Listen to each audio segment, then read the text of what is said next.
दुनिया में एक रिश्ता ऐसा होता है जो रिश्ता पूरी तरह से विश्वास की ही डोर पर टिका होता है। वह रिश्ता होता है सिर्फ पत्नी और साथ में पति का। पति और पत्नी के बीच जो रिश्ता होता है, अगर उस रिश्ते में सिर्फ एक बार विश्वासघात हो जाए तो पूरे परिवार को भी तहस महस कर देता है, जिसकी वजह से ना कोई सोच पाता है ना कोई समझ पाता है। आज की घटना में बस सेम ऐसा ही हो जाता है कि एक पति के पीठ पीछे ऐसा खेल खेल दिया जाता है कि जिस वजह से ही पति ही इस दुनिया को छोड़ के चला जाता है। लेकिन जब लोगों के सामने सच्चाई निकल के आता है, इससे सुनने के बाद ना कोई सोच पाता है ना कोई समझ पाता है, बल्कि जो भी सुनता है वह काफ़ी परेशान भी हो जाता है और हैरान भी हो जाता है। आज की घटना में क्या था, आज की घटना में क्या हुआ, आज की घटना की आप पूरी तह तक इस सच्चाई को जानने के लिए इस वीडियो को आप लास्ट तक ज़रूर देखिएगा। नमस्कार दोस्तों, मैं प्रदीप कुमार आपको इस टेढ़ी बात चैनल पे मैं स्वागत करता हूं। दोस्तों आज की यह जो सच्ची घटना है, यह घटना सुनाने से पहले मैं आपसे एक छोटा सा रिक्वेस्ट करना चाहता हूं, क्योंकि आप अगर हमारे चैनल पर नए आए हुए हैं, पहली बार आए हुए हैं, तो एक बार जाकर आप अपने इन्हीं प्यारे हाथों से आप टेढ़ी बात चैनल को एक बार सब्सक्राइब जरूर करिए, ताकि आपकी वजह से यह चैनल ज़्यादा से ज़्यादा लोगों तक पहुंचाया जा सके। क्योंकि आज का जो स्टोरी है काफ़ी ही इम्पोर्टेंट होने वाली है, और आज की स्टोरी ताकि ज़्यादा लोगों तक पहुँचे, इसके लिए हम आपके बहुत आभारी भी रहेंगे। दोस्तों आज की यह जो सच्ची घटना है, यह घटना है उत्तर प्रदेश, और उसी में एक महानगर पड़ता है कानपुर, और ठीक उसी का चकेरी थाना लगता है, और ठीक उसी का साजरी गांव पड़ता है। अब उसी गांव के रहने वाले होते हैं सर्वेश राजपूत, जिनकी उम्र होती है 29 साल के आसपास होता है। उनकी अपनी पत्नी भी होती है सोनम, अब जिसकी उम्र होती है 26 साल। सर्वेश के टोटल 2 बच्चे भी होते हैं, और दोनों को दोनों बेटियां होती हैं। लेकिन बेटियां इतनी चंचल हो चुकी होती है कि अपने पिता का नाम रोशन करने के लिए अपनी ज़िंदगी अच्छे से चलाना शुरू कर देती है। लेकिन सर्वेश जो होता है अपने परिवार का खर्चा वर्चा चलाने के लिए होता है। अब उसी सर्जरी में ही जाकर एक फर्नीचर का दुकान होता है, उसी दुकान पे जाकर फर्नीचर का भी काम किया करता था, और फर्नीचर का एक अच्छा कारीगर भी बन गया था, जिसकी वजह से उस एरिया में लोग उसको काफ़ी जानते भी थे और मानते भी थे। अच्छे दामों पर लोगों को फर्नीचर दे भी देता था। इधर जो था सर्वेश का अब जो था खर्चा बेहतर तरीके से उसी की वजह से चलने लग जाता, ज़िंदगी तो अच्छे से निकलने लग जाती है। लेकिन तभी भी 18 फरवरी 2022 को ही अब शाम का टाइम होता है। शाम के टाइम में इधर जो होते हैं अब सोनम और साथ में सर्वेश दोनों खा पी कर आराम से अपने ही बेड पे सोने के लिए चले जाते हैं। लेकिन जैसे रात का 12 बजे के आसपास टाइम होता है, तो उसी बीच सर्वेश के पास से एक फ़ोन आता है, और उस फ़ोन को रिसीव करते हुए अपने घर से बाहर निकल जाता है। लेकिन उसी बीच सोनम पूछ बैठती है, कहाँ पर जा रहे हो? सर्वेश कह देते हैं कि अभी हम 2 मिनट में लौट के आ रहे हैं, कुछ बाहर अर्जेंट काम है और किसी से मिलना है। यह बात बोलकर उसी समय सर्वेश वहाँ से निकल जाता है। लेकिन सोनम बैठे बैठे वहाँ इंतज़ार करना शुरू कर देती है। लगभग 2 घंटे का वक्त बीत जाता है। जब 2 बज जाता है तो एकाएक सोनम को नींद आ जाती है। लेकिन जैसे सुबह नींद खुलती है, देखती है कि अभी तक हमारी जो अपने पति हैं सर्वेश वह आए नहीं हैं। अपने पति को लेकर उसी समय चिंता में पड़ जाती है, और जब चिंता में पड़ती है और जैसे सुबह का टाइम होता, लगभग वही भोर का 5:30 बजे के आसपास टाइम, और गांव में काफ़ी चिल शराबे की आवाज़ आने लगती है। या कान में जैसे ही खबर सोनम की आवाज़ पहुंचती है, तुरंत ही उठ खड़ी होती है। पता चलता है कि पड़ोस का ही रहने वाला राजपूत है, जो उनके ही घर के पिछवाड़े एक झाड़ियों में एक डेड बॉडी देखा है, और उसी की वजह से काफ़ी चीख चिल्ला रहा है। और सोनू जैसे ही चीख चिल्लाने की आवाज़ पाती है, तो उसी समय सोनम बिना देर के उसी झाड़ी में पहुंच जाती है। देखती है कि उसी के सामने उसका अपना पति सर्वेश है, जो एक मृत अवस्था में पड़ा हुआ है, और साथ में उसके अपने ससुर होते हैं मलखे राजपूत, और साथ में उसकी अपनी सास भी होती है गोमती। दोनों वहीं बैठकर दहाड़े मार मार कर चीख चिल्ला रहे होते हैं। लेकिन जैसे इधर अब सोनम देखती, सोनम भी वहीं दहाड़े मारकर चीख चिल्ला पड़ती है। लेकिन उसी में से एक खड़ा व्यक्ति होता है, तुरंत ही अपने नज़दीकी पुलिस थाने अब चकेरी फ़ोन कर देता है। फ़ोन करने के बाद वहाँ के जो थाना प्रभारी होते हैं मधुर मिश्रा जैसी खबर पाते हैं तुरंत ही अपने दलबल टीम को लेते हैं और जिप्सी सहित उसी समय घटना पर पहुँचते हैं। देखते हैं ग्रामीणों का जमावड़ा तो लग चुका है, लेकिन ग्रामीण के जमावड़े वाले जैसे लोग उधर पुलिस की जिप्सी देखते हैं तो अपने आप छट जाते हैं। बिना देर किए थाना प्रभारी उसी समय अब सर्वेश की डेड बॉडी के पास पहुँचते हैं। देखते नज़ारा एकदम दंग सा रह जाते हैं। शरीर को चेक करते हैं लेकिन शरीर पर कोई चोट मोट का निशान नहीं होता है, लेकिन गले पर काफ़ी गहरे गहरे काले काले धब्बे पड़े होते हैं। पुलिस अंदाज़ा लगा देती है कि ज़रूर इस व्यक्ति का गला दबाकर ही हत्या किया गया है। अब पुलिस वहां पर खड़े जितने भी लोग होते हैं पूछताछ शुरू कर देते हैं, लेकिन वहीं पर खड़ा राजू होता है तो पुलिस के सामने कहने लग जाता है कि साहब सुबह का टाइम हर दिन कूड़ा फेंकने के लिए यही आते हैं, लेकिन आज सुबह जैसे 5 बजे का आसपास टाइम होता है तो उसी बीच हम भी यहाँ कूड़ा फेंकने के लिए आते हैं। लेकिन कूड़ा जैसे फेंकते हैं तो साइड में हमारी नज़र जाती है झाड़ियों में, और झाड़ी में यही अपने बड़े भाई जो होते हैं, चचेरे भाई जो होते हैं, उन्हीं का डेड बॉडी यहाँ देखते हैं। देखने के बाद हमारे मुंह से चीख निकल जाती। इसकी सूचना जाकर उसी समय हम इधर जो होता है अब अपने ही चाचा चाची यानी कि गोमती को देते हैं।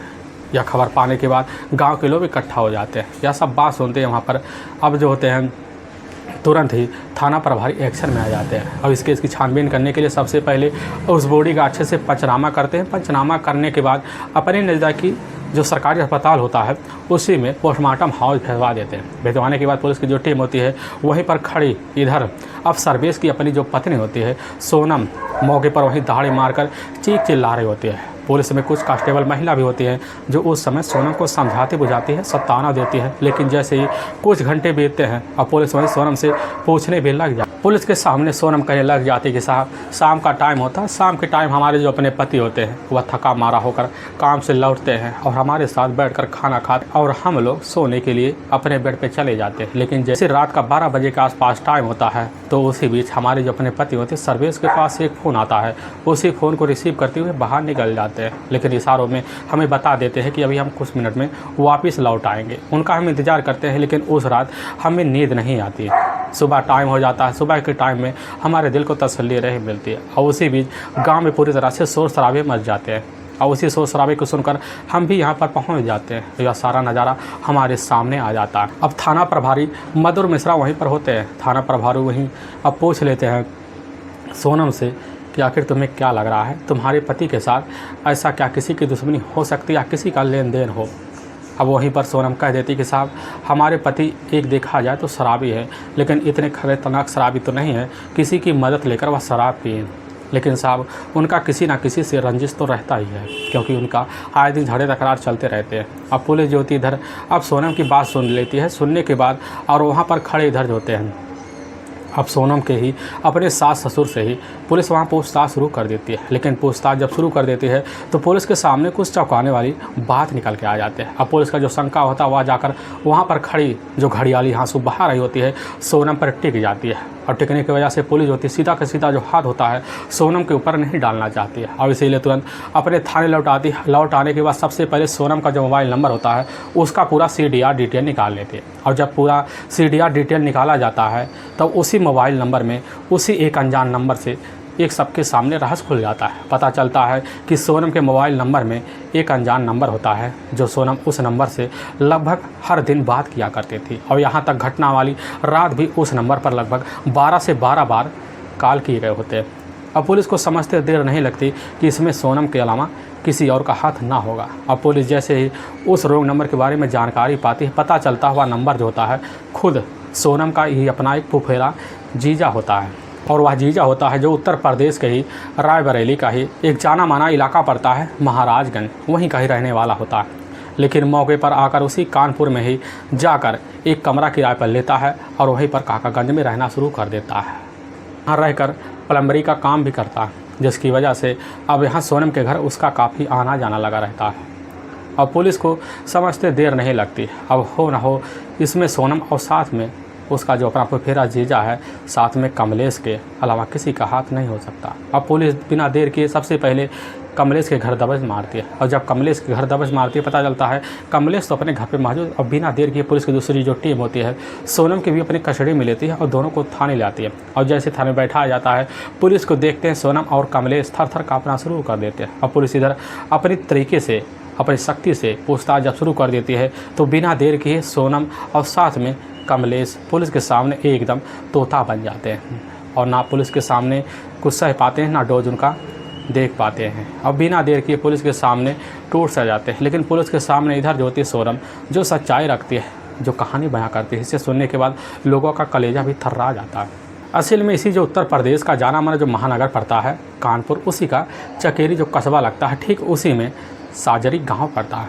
उसी गांव के रहने वाले होते हैं मलखे राजपूत। उनकी अपनी पत्नी होती है गोमती। मलखे के टोटल 4 बच्चे होते हैं, जिसमें 3 बेटियां होती और एक बेटा होता है। वह बेटा होता है सर्वेश राजपूत। मलखे राजपूत होते हैं मौके पर एक जो होता है फर्नीचर का काम किया करते थे, जिसकी वजह से उनके हाथ के फर्नीचर काफ़ी लोग ख़रीदा करते थे। ठीक ठाक पैसे आने जब लग जाते हैं तो उसी के बदौलत जाकर अपने दोनों जो बेटियां होती हैं बड़ी, उनकी शादी भी करवा देते हैं और घर में एक छोटी बेटी और एक अपना इकलौता बेटा बच जाता है सर्वेश। अब यह भी सोचते हैं क्यों ना अपने छोटे बेटे सर्वेश को भी अपना हाथ पकड़ा दिया जाए। अब इधर जो होते हैं तुरंत ही मलखान जो होते हैं उसी समय निर्णय लेते हैं अपने छोटे बेटे यानी कि अपना जो इकलौता बेटा होता है सर्वेश को भी उसी समय अपना हाथ देना शुरू कर देते हैं और वहाँ जाकर उसको भी फर्नीचरी का काम सिखा देते हैं। लेकिन कुछ दिन काम सीखता है, सीखने के बाद जैसे ही काम में ट्रेंड हो जाता है तो उसी बीच उसके जो अपने पिता होते हैं खुद जो होता है इधर सर्वेश के लिए नौकरी की तलाशी करते हैं और पता चल जाता है कि यह तो अपना ही जो इलाका पड़ता है साजरी में ही एक दुकान है फर्नीचर का, जो काफ़ी बेहतर तरीके से काम और ठीक ठाक पैसे भी देता है। मालिक भी अच्छा होगा क्योंकि मालिक जो होता है मलखे का अपना जाना पहचाना वाला होता है। और उसी समय अब मलखे जाते हैं, उस मालिक से बात करते हैं, जाकर वहीं पर सर्वेश का काम लगवा देते हैं और सर्वेश जाकर अब वहाँ पर काम करना शुरू कर देता है। लेकिन जब कुछ दिन काम करता है तो ठीक ठाक पैसे भी कमाने लग जाता है और मलखे जो होते हैं तुरंत ही समझ जाते हैं कि हमारा जो अपना जो बेटा है असल में वह अब जो होता है पैसे ठीक ठाक कमा रहा है और इसीलिए तुरंत वह फैसला लेते हैं। और जब फैसला लेते हैं ठीक घटना से मात्र 7 साल पहले जो होता है अपने बेटे सर्वेश की जो शादी होती है वह अपने ही एक रिश्तेदार पड़ते हैं, उन्हीं के हितैषी होते हैं, उन्हीं के तहत जो होता है इधर अब जाकर सोनम के साथ शादी तय करवा देते हैं। लेकिन सोनम जो होती है देखने में काफ़ी खूबसूरत भी होती है और चंचल भी होती है, यहाँ तक कि पढ़ी लिखी भी होती है। लेकिन सोनम को जैसे सर्वेश पाता है तो ऐसे लगता है कि सर्वेश को कि हमारी ज़िंदगी में 4 से चाँद लग गए हैं, क्योंकि देखने में सोनम जिस गली से अगर गुजर जाती उस गली के जो लड़के होते हैं सोनम से निगाह तो हटाते नहीं। और जब सोनम अपने ससुराल में आती है तुरंत ही अपना धाक जमाना शुरू कर देते हैं। धाक जमाते जमाते जब ही कुछ महीने बीतते हैं, ऐसे बीतते बीतते लगभग 5 साल का वक्त बीतने का हो जाता है तो सोनम के बीच लगभग 2 बेटियां भी हो जाती हैं। अब दोनों बेटियों को लेकर सोनम अपने सास ससुर और साथ में अपनी ही ननद के साथ रहना शुरू कर देते हैं। लेकिन जब रहने लग जाती है कि सोनम का जो अपना पति होता है वह मौके पर एक शराबी का आदी भी हो जाता है। लेकिन सोनम को जो पता लगता है कि हमारा जो पति है सर्वेश वह तो शराबी का आदी बन चुका है तो सोनम को काफ़ी दिक्कत हो जाता है। इसी दिक्कत की वजह से सोनम जो होता है अपने पति के सामने झगड़े तकरार कर बैठती और जब झगड़े तकरार करती तो यह सिलसिला जो होता है हर दिन का चल जाता है, जिसकी वजह से एकदम सोनम के सास ससुर मलखे और साथ में गोमती काफ़ी ज़्यादा परेशान हो जाते और इसी परेशानी के चलता जो होता उसी समय और सोनम और सर्वेश को अपना है जो मकान होता है उसी मकान के ऊपर वाला जो फ्लैट होता है फर्स्ट फ्लोर में जाकर एक कमरा देते हैं। अब उसी में जाकर सोनम और साथ में उसका जो अपना पति होता है सर्वेश और दोनों बेटियों को लेकर उसी में रहना शुरू कर देते हैं। और जब रहने लग जाती है तो सोनम का जो होता है हाव भाव और बढ़ जाते हैं, अपने हिसाब से शौक श्रृंगार करती और दोनों के दोनों बेटियाँ उस समय पढ़ाई की दली पर पहुँच भी जाती हैं। और जब पहुँच जाती है तो इधर दोनों बेटियाँ अपने स्कूल चली जाती और इधर जो होता अपना जो पति होता है साथ में सर्वेश अपने दुकान पे काम करने के लिए चला जाता है। और सोनम दिन भर मौका पाती और अपने ही कमरे में सज धवर कर आकर बालकनी में बैठ जाती, वहीं बैठकर अपने ही गलियों का नज़ारा देखती। लेकिन सोनम का जो अपना पति होता है सर्वेश जब शाम को थका हारा मारा घर लौटता तो एक शराब की नशे में लौटता है और शराब की नशे की वजह से सोनम के जो पति होते हैं सर्वेश का जो शरीर होता है पूरी तरह से खोखला सा हो जाता है और रात के टाइम में जो होता है सोनम के सामने एकदम ढीला पड़ जाता है, जिसकी वजह से सोनम काफ़ी चिड़चिड़ापन दिखाना शुरू कर देती है और चिड़चिड़ापन इतना दिखाती कि अपने पति से झगड़े तकरार कर देती और हर दिन झगड़े तकरार जो होता है चलना शुरू हो जाता है। लेकिन उसी बीच यानी कि घटना से मात्र 1.5 साल पहले जो होता है इधर सोनम का एक अपना फुफेरा जीजा होता है कमलेश जो होता है मौके पर एक दिन इधर सोनम के घर आया हुआ था। लेकिन सोनम को जैसे ही अपने सामने पाता है तो खूबसूरती देखकर एकदम दीवाना सा हो पड़ता है और सोनम के चेहरे को एकदम लखना शुरू कर देता है, काफ़ी असमंजस से पड़ जाता है। उसको ऐसे लगने लगता है कि आज हमारी क्या से क्या लूट गई है। और सोनम को उसी दिन अपने मन में बसाने के लिए भी ठान लेता है। और जब ठान लेता है तो अपने घर जाता, पूरी रात सोता, लेकिन उसके सामने जो होता है अपनी पत्नी होने के बावजूद भी इधर अपनी साली की याद में रात भर निकाल भी देता है। सुबह का टाइम मिलता, शाम का टाइम जैसे ही हो जाता तो मौका निकाल कर इधर सर्वेश के घर पहुँच जाता और सर्वेश के साथ अच्छे खासे से व्यवहार के साथ रहता और मौका निकाल कर साली के करीब जाने की कोशिश करता। और जब जाता तो इधर जो होती सोनम को समझने में देर भी नहीं लगता है कि आखिर हमारा जो अपना जीजा है वह हमसे चाहता क्या है। लेकिन सोनम जो होती इधर भाव देना भी शुरू कर देती है और वह जीजा का करीबी रिश्ता बनाकर हंसी मजाक भी कर लेती है। और इधर कमलेश भी अपना साली का रिश्ता बनाकर हंसी मजाक को आगे बढ़ाना शुरू कर देता है और ऐसे ऐसे हंसी मजाक कर देता कि सोनम भी शर्मा जाती है। लेकिन वह बात सुनकर भी इग्नोर कर जाती क्योंकि सोनम के मन में कोई और चाहत बसी हुई थी, इधर कमलेश के भी मन में कोई और चाहत बसी हुई थी। लेकिन दोनों के जो मन होते हैं काफ़ी हिलोरे मारना शुरू कर देते हैं और इसी हिलोरों को शांत करने के लिए कमलेश भी लग जाता है और साथ में सोनम भी लग जाती है या सोचने लग जाता है कि पहले अपने प्यार का इजहार कौन करेगा। लेकिन जैसे समय भागता है समय के हिसाब से भी इधर कमलेश सोचने लग जाता है कि अब जो होता है दोस्ती का हाथ आगे हम कैसे बढ़ाएं। तो कमलेश को पता हो जाता है कि आखिर हमारा जो अपना साड़ू है सर्वेश, वह तो एक शराबी का आदित है और इसीलिए जब शाम को निकलता तो अपने ही जेब में कुछ शराब की बोतल लेता और जो होता है उसी समय सर्वेश के घर चला जाता और बैठकर दोनों महफिल जमाते और इतनी बुरी महफिल जमा लेते हैं कि सर्वेश जो होता काफ़ी नशे में हो जाता। इसी नशे का फ़ायदा उठाकर कमलेश घर के अंदर दाखिल हो जाता और दाखिल होने के बाद तुरंत ही अपनी साली जो होता सोनम से हंसी मजाक करना शुरू कर देता। लेकिन एक दिन सोनम का हाथ पकड़ लेता है। हाथ पकड़ने के बाद ही सोनम जो होती है इस चीज़ से इग्नोर नहीं करती और वह कमलेश भी समझ जाता है कि साली अब तो हमारी तरह से पूरी काबदे में आ गई है। तभी एक दिन शाम का टाइम होता है। जैसे शाम का टाइम होता है तो कमलेश पहुंचता, देखता है कि सर्वेश तो है नहीं। घर के अंदर जाता है और सोनम बैठी होती है, कपड़े संवार रही होती है। उसी के सामने जाकर खड़ा हो जाता है और अपने दिल का इजहार करने शुरू कर देता है। सोनम भी कह देती है कि हम भी यही सोच रहे थे कि आखिर आप जीजा हमारे सामने अपने प्यार का इजहार कब करेंगे। अब इजहार करते ही सोनम उनके ऊपर टूट पड़ती है, तुरंत ही अपने बेडरूम में ले जाती है। ले जाने के बाद वहीं पर अब संबंध बना लेते हैं। लेकिन संबंध का जो सुख होता है सोनम जो पाती है उसी समय अपने पति को भी दरकिनार कर देती है और तुरंत अपना दूसरा पति उसी समय कमलेश को भी मान लेती है। और पति का जो सुख होता है हर दिन सोनम कमलेश को देना शुरू कर देती है। लेकिन जब भी मौका मिलता कमलेश समझ जाता कि सर्वेश तो अपने दुकान पर गया हुआ है और उसी मौके की तलाशी में कमलेश बैठा भी रहता और सोनम भी बैठी रहती। दोनों मौका पाते इधर कमलेश सोनम के घर में आता और उसके घर में जाकर संबंध बना देता। अब यह सिलसिला होता है बेधड़क चलने लग जाता है। लेकिन ऐसे चलते चलते पूरा का पूरा 1 साल बीत जाता। लेकिन जब बीत जाता इसके जो चर्चे होते हैं थोड़े थोड़े करके पूरे गांव में फैलना शुरू हो जाते हैं। आस पड़ोस के कान में जब पहुंचता है तो इसकी खबर जाकर सबसे पहले अब सर्वेश के कान में पहुंच जाता है। सर्वेश तो सुनता है लेकिन वह जब सुनता है तो अपनी पत्नी के चरित्र पर विश्वास भी नहीं कर सकता था और ना शंका कर सकता था। लेकिन वह इस चीज़ की सच्चाई जानने के लिए पीछे भी पड़ जाता है। लेकिन जब उसको पूरा यकीन हो जाता है तो आकर अपनी पत्नी के सामने एक दिन मुँह खोल के बता भी देता, कह देता है कि हमें सब कुछ पता चल गया है, तुम्हारा ही अपने जीजा के साथ अफेयर चल रहा है। अब बात सुनती है सोनम एकदम भन्ना आ जाती, कहने लग जाती है ऐसा कोई बात नहीं है, हमारा जो होता है सिर्फ जीजा साली का हंसी मजाक तक बात सीमित है। लेकिन वहीं पर सर्वेश अपनी पत्नी के ऊपर काफ़ी बेरुखी दिखाना शुरू कर देता, जिसकी वजह से वह अपने मन को शांत रखने के लिए तुरंत ही वहाँ से चला आता और तुरंत ही शराब के ठीक पहुँच जाता है और पीकर अपने घर आता और थका मारा सो जाता है। लेकिन वह सोचता है अब अपनी पत्नी को अगर पकड़ना है अपनी आँखों के सामने, और उसी तरह वह लग भी जाता। तभी एक दिन अपने दुकान पे जाता है, दोपहर का टाइम होता है, उसी बीच बहाना मारकर वहाँ से छुट्टी लेता अपने कमरे पहुँचता है। लेकिन जैसे ही कमरे पे पहुँचता है तो गेट के पास खड़ा होता है, देखता गेट तो खुला हुआ है। अंदर जाता है, खड़ा होकर सारा नज़ारा देख लेता है कि उसका अपना जो साड़ू होता है कमलेश और उसकी जो अपनी पत्नी होती है सोनम, उसके ही बेड पर एक अर्धनवस्था में पड़े होते हैं। और जैसे ही पकड़ता है तो उसी समय कमलेश तो सामने होता है, कमलेश को खड़ा खड़ी सुनाना शुरू कर देता है। और कमलेश जैसे सुनता है तो उसी समय वहाँ भी सन्न सा रह जाता है। और ऐसी बात इधर सर्वेश कमलेश को बोल देता है उसके परिवार का रिश्ता लेकर, जिसकी वजह से कमलेश वहीं जवाब देना शुरू कर देता है। और वहीं पर कमलेश और साथ में इधर सर्वेश के बीच काफ़ी झगड़े तगड़ा होते हैं। लेकिन कमलेश झगड़े तगड़ा कर वहाँ से चला जाता है और अपनी पत्नी सोनम को अकेला पाता है। लेकिन वहीं पर बुरी तरह पिटाई कर देता है, इतनी पिटाई कर देता है वह एकदम बेसुध हो जाती है और बेड पे पड़ जाती है। लेकिन शाम के टाइम जाता, हर दिन उसका शराब पीने का आदी बना देता और आदी बन जाता। लेकिन जब भी घर लौटता तो अपनी पत्नी का कमलेश का नाम लेकर पिटाई करता। अब यह सिलसिला चलने लग जाता है।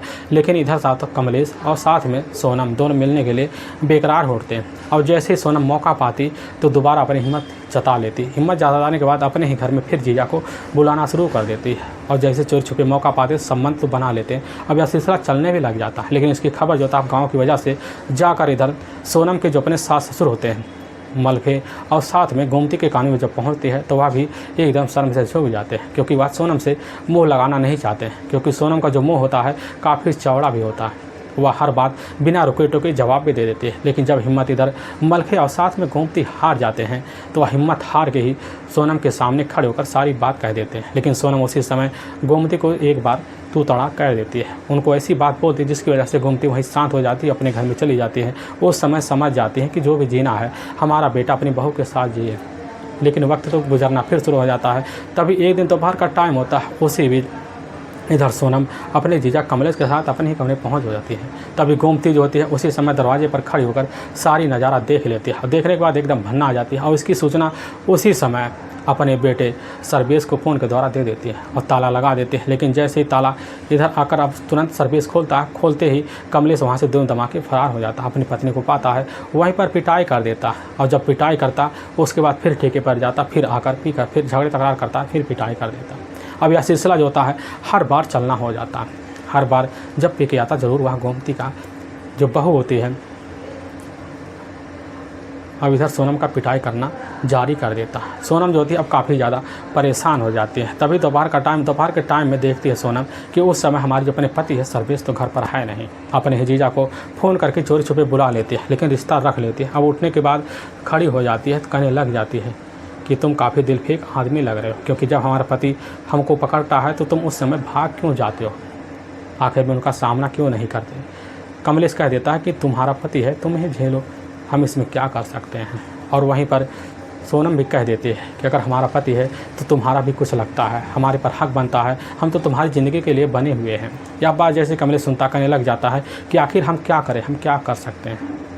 वह कह देती है कि जब हमारा पति हमारे सामने आए तुरंत उसे झट झपाट, अगर ना माने तो तुरंत ही कुछ ना कुछ ऐसा कर दो कि वह दुनिया से हमेशा के लिए ख़त्म हो जाए। यह बात जैसे ही कमलेश सुनता है समझ जाता कि आखिर सोनम क्या चाहती है। दिल खोल कोई वहीं कमलेश तुरंत ही सोनम के सामने कह देता है और सोनम कह देती है कि हाँ जैसे ही अब हो यह कांड तुरंत उसको पकड़ो, वहीं पर उसकी ज़िंदगी ख़त्म कर दो। यह बात सुनता उसके अंदर हिम्मत आ जाता है और इसी तलाशी में लग भी जाता है। लेकिन इधर जो होता है सर्वेश जब भी शाम को आता तो ज़रूर का ज़रूर होता है, पी के आता है। पी के आने के बाद इतने नशे में चूर हो जाता है कि झगड़े तकरार करता है और सोनम का ज़रूर पिटाई कर देता और जाकर अपना सो जाता है। और सोनम काफ़ी ज़्यादा परेशान हो जाती है। जब परेशान सोच लेती हैं अब इसको हमेशा हमेशा के लिए ख़त्म करना है, अब चाहे जो भी हो जाए। और तभी 18 फरवरी 2022 का अब शाम का टाइम होता है। शाम के टाइम में इधर जो होता है सर्वेश अपने पत्नी से कह देता है कि इस समय हम जा रहे हैं मार्केट में, लेकिन आज पूरी रात हम नहीं आएंगे, कल हो सकता है शाम तक हम ज़रूर आ जाएंगे। और सर्वेश यह बात सोनम से बोल के जैसे ही जाता है तो सोनम की जो चेहरा होता है एकदम खुशीमय हो जाता है। सोनम तुरंत ही अपने जीजा उसी समय कमलेश को फ़ोन कर देती है और कहने लग जाती है कि इस समय हमारे जो अपने पति है वह तो मार्केट गए हुए हैं, बाज़ार गए हैं और वह कल आएंगे शाम तक, क्योंकि उनका मार्केट जो था आज काफ़ी लंबा होने वाला है। अब इसलिए हम अपनी रात आज काफ़ी लंबा भी करेंगे। यह बात जैसे ही कमलेश सुनता उस समय एक बार तो खुशी में हो जाता, कहने लग जाता है कि देखो अगर कोई मुसीबत हो गई तो आज तो हमारी काफ़ी लेनी देनी पड़ जाएगी। और यह बात सोनम सुनती कहने लग जाती लग रहा तुम्हारे अंदर उतनी हिम्मत है नहीं जितना एक आशिक के अंदर होता है। काफ़ी तू तोड़ा कहती जिसकी वजह से कमलेश हिम्मत जुटाता है। जुटाने के बाद लगभग रात के वही 11 बजे के आसपास सोनम के कमरे में पहुंच जाता है, उसके साथ रिश्ता रखता है। लेकिन जैसे ही रात का 3 बजे के आसपास टाइम होता है, टाइम होते ही दरवाजे पर कोई खड़खड़ाना शुरू कर देता है। लेकिन दरवाजे की जैसी कुंडी उस समय अब जाकर सोनम खोलती है तो दरवाजे के सामने खड़ा होता है उसका अपना पति सर्वेश। और सर्वेश अंदर का नज़ारा देखकर एकदम सनस रहा है, तुरंत ही अंदर जाता है। जाने के बाद सोनम का हाथ पकड़ता है, वहीं बेड पे जैसे पटकता है तो उसी भी कमलेश खड़ा होता है। कमलेश जाकर अब सर्वेश का हाथ पकड़ लेता है। पकड़ने के बाद सोनम इशारा करते ही सोनम और कमलेश इधर जो होता है सर्वेश के ऊपर एकाएक टूट पड़ते हैं और ज़मीन पर लेते हैं। लेने के बाद वहीं ज़मीन पर गिराते ही दोनों मिलकर उसी समय गला दबाकर सर्वेश की हत्या कर देते हैं। हत्या करने के बाद दोनों अपने मन को तसल्ली देने के लिए वहीं पर दोबारा रिश्ता रख लेते हैं। जब रिश्ता रख लेते हैं, जब शांत हो जाते हैं, तुरंत ही उसके बॉडी को अपने कब्जे में लेते हैं। अब लेने के बाद ले जाकर अपने घर के पीछे एक झाड़ी होता है, उसी झाड़ी में ले जाकर सर्वेश के बॉडी को डंप कर देते हैं। उसका जो मोबाइल होता है वहीं झाड़ी में फेंक के चले आते हैं और आकर इधर कमलेश दोबारा रिश्ता रखता। फिर रिश्ता रखने के बाद भोर के लगभग 4 बजे के आसपास तुरंत ही अपने घर चला जाता है। अब इधर सुबह जो टाइम होता है, एकदम नाटक रचने के लिए सोनम तैयार होती है, लेकिन इसका जो नाटक होता है पुलिस के सामने एकदम धरा का धरा रह जाता है। लेकिन वाकई में दोस्तों, पुलिस के सामने जब यह सच्चाई निकल के आती है तो पुलिस के सामने आने के बाद पुलिस बिना देर किए सबसे पहले सोनम और साथ में कमलेश को ले जाती है, वहाँ के कोर्ट में पेश कर देती है। कोर्ट में इन दोनों के ऊपर काफ़ी गंभीर धारा में मुकदमा दर्ज करके ले जाकर हमेशा के लिए जेल के सलाखों के पीछे डाल देती है। दोस्तों, हमें इस घटना का सुनाने का उद्देश्य किसी को परेशान करना नहीं है और ना ही किसी के दिल को ठेस पहुंचाना है, बल्कि आपको यह बताना है कि आप जहां भी रहें आप सावधान और सतर्क जरूर रहें। दोस्तों फिर मिलेंगे नेक्स्ट वीडियो लेकर, तब तक के लिए जय हिंद और जय भारत।